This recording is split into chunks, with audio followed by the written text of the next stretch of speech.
What's going on? Time for my final installment of New York Rap CDs, Odds and Ends. And I'm pretty much done with hip-hop videos, actually. I'll probably do one or two more, and then maybe redo my old Outkast one, put a bit more effort into it, talk about the Dungeon family as a whole, the Goody Mob, soundtracks, side projects, things like that. So anyways, we're going to go back to the New York rap albums, and we're going to start off with The Art of Storytelling by Slick Rick. Slick Rick is one of the most legendary old school rappers ever. This album came out in 1999 on Def Jam, and believe it or not, this is still his most recent album. We're talking almost 25 years now.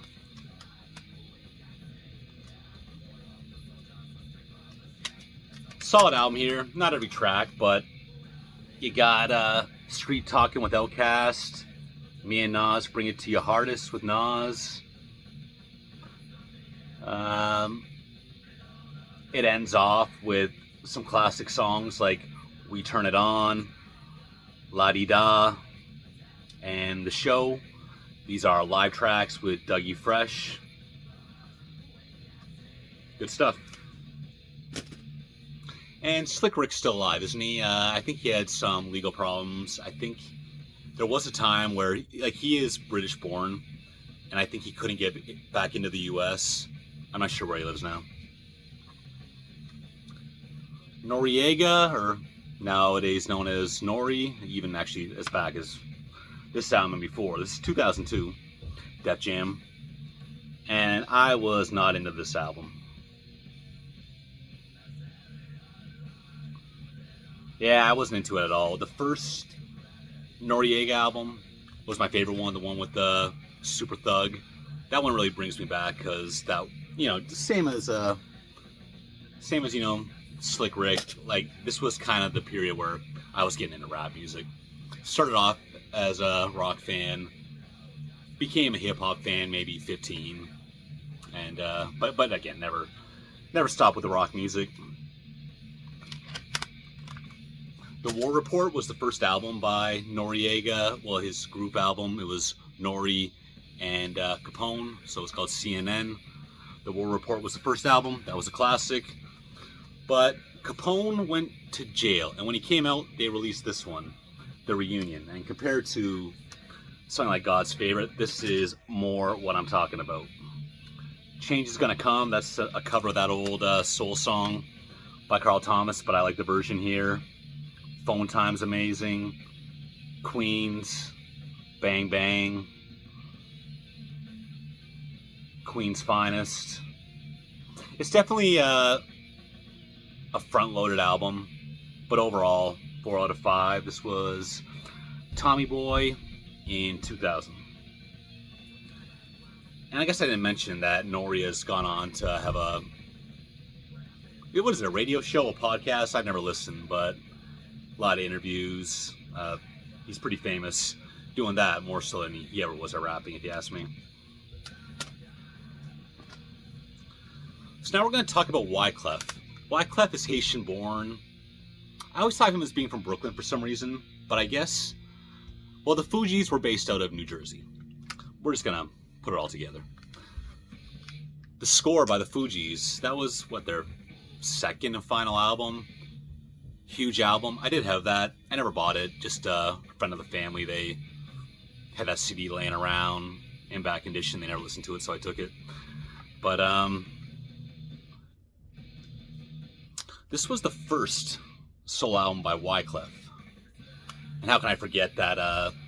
What year was this? This was 1997. So this was before the first Lauryn Hill, The Miseducation of Lauryn Hill, which was a massive album and a good album to this day.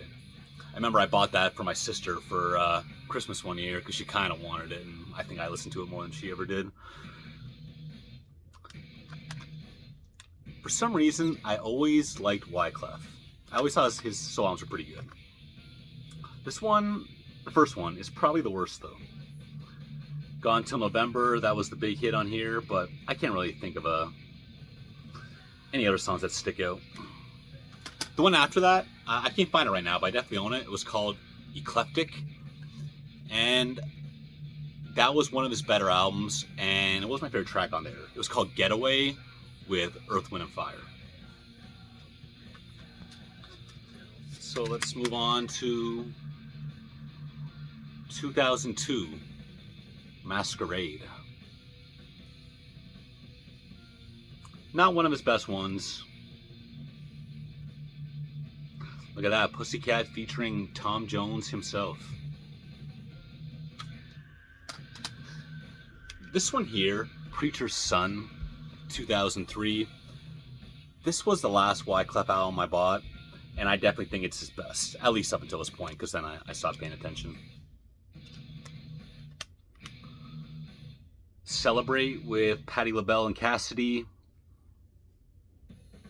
Class Reunion with Monica.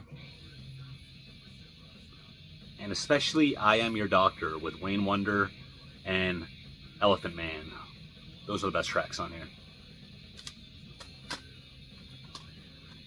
Here we got a classic. This is The Low End Theory by A Tribe Called Quest.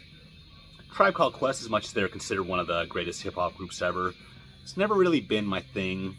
But this, along with Midnight Marauders, can't go wrong. 5 out of 5, no matter how you slice it. Where'd I put the disc here? Not too sure. De La Soul, we looked at a couple of their albums, but this was the last one I ever bought, which was in 2004 on BMG, and this is The Grind Date. And to me, this is their best album. My favorites are Much More, Church, and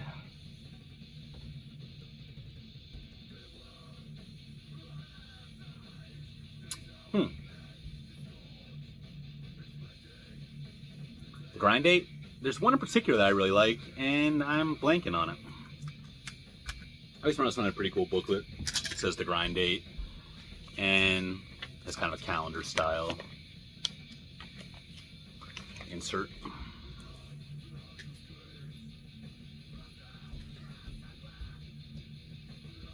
No, Church. That was the one I liked. Church.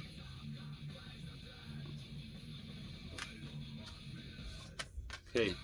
Lord Tariq and Peter Guns, Make It Rain. This was 1998, and I remember their first hit was a, what was that song called? I remember that being all over the place at the time. Deja Vu, Uptown Baby, and I think there was a remix on that. But lots of good guest appearances on here. You got Fat Joe and Big Pun in their prime, Cameron, Corrupt, Sticky Fingers. My favorite song on here was definitely One Life. Is that what it's called?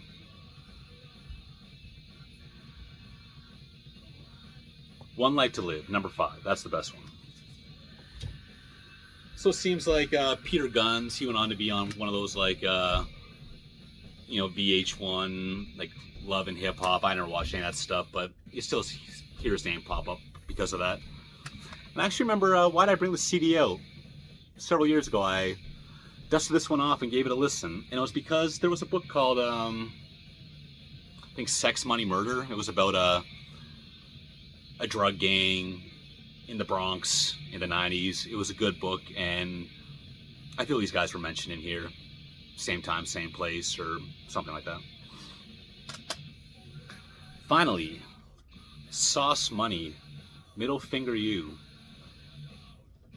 Sauce Money was a New York rapper and seems to have some kind of a affiliation with Jay-Z, at least back then. Jay-Z's on here on a song called Face Off 2000. Memphis Bleek's on here. Actually, Jay-Z's on 2 songs, and Puff Daddy's on one as well. And I think he actually had a song on, maybe it was Volume 2, Hard Knock Life. But this is on Priority Records, 2000. Haven't put this one on forever, but solid New York hip-hop. Not sure what happened to him. And that's it, unless I find some stuff I forgot about, concluding discussing New York hip hop. Check out the other ones. As I mentioned before, I made videos on Jay-Z, Nas, Wu-Tang, just some of the big names. They have their own videos. And that was fun. Thanks for watching.